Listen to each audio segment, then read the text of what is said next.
అనంతపురం జిల్లా రాయదుర్గం నియోజకవర్గం డి హీరేలాల్ మండలం ఓబులాపురం గ్రామంలో రాష్ట్ర సరిహద్దు ప్రాంతంలోని ఓఎంసీ మైనింగ్ ప్రాంతంలో ఇన్ఛార్జి డిఎఫ్ఓ చక్రపాణి పర్యటించారు. సిబిఐ సీజ్ చేసిన ఇనుప ఖనిజం అక్రమంగా తరలించారని ఆరోపణలు వస్తున్న నేపథ్యంలో రేంజర్ ఆఫీసర్ రామచంద్రుడు, డిప్యూటీ రేంజర్ ఆఫీసర్ దామోదర్ రెడ్డితో కలిసి ఆ ప్రదేశాన్ని పరిశీలించారు. ఫారెస్ట్ పరిధిలో పెద్ద మొత్తంలో అక్రమ రవాణా జరగలేదని అన్నారు. సిబిఐ సీజ్ చేసిన ఇనుప ఖనిజాన్ని 3 సంవత్సరాల క్రితమే అక్రమంగా తరలించినట్లు తేలిందన్నారు. బళ్ళారి ఆర్ఎఫ్ అంటే బళ్ళారి ఆర్ఎఫ్ 2 వైపులు ఉంటుంది. కర్ణాటక స్టేట్కి ఉంటుంది, మనకు ఉంటుంది. సో ఈ ఏరియాలోనే మనకు గత 15 సంవత్సరాల నుంచి డిస్ప్యూటెడ్ ల్యాండ్ కింద డిక్లేర్ చేసి ఇక్కడ ఏమి యాక్టివిటీస్ అన్ని బంద్ చేయడం జరిగింది. ఐరన్ ఓర్ ఎక్స్ట్రాక్షన్ కానీ ఇక్కడ ఉన్న మెటీరియల్ ఆల్రెడీ తవ్వి స్టాక్ ఉంచిన మెటీరియల్ ట్రాన్స్పోర్టేషన్ కూడా సిబిఐ వాళ్ళు గారు ఎవరు అనుమతి ఇవ్వలేదు.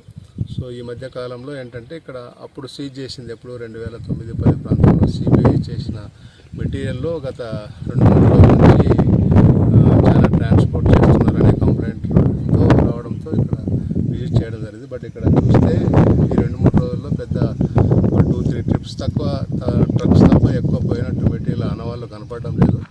3 ఏళ్ళకు మా లోకల్ స్టాఫ్ చెప్పడం ఏంటంటే 3 సంవత్సరాల కిందట తోలుకోవడం జరిగింది అని చెప్తున్నారు. ఈ మధ్యకాలంలో గత ప్రభుత్వం వచ్చి 15 నెలలు అవుతుంది.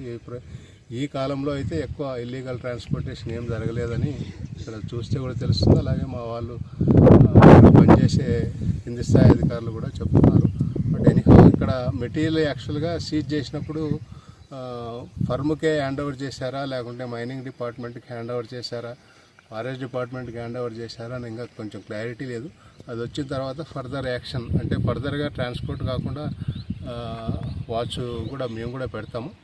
సో ప్రస్తుతం అయితే మెటీరియల్ కంప్లైంట్లో వచ్చిన అంత భారీగా అయితే ట్రాన్స్పోర్ట్ అయినట్టు కనిపించట్లేదు.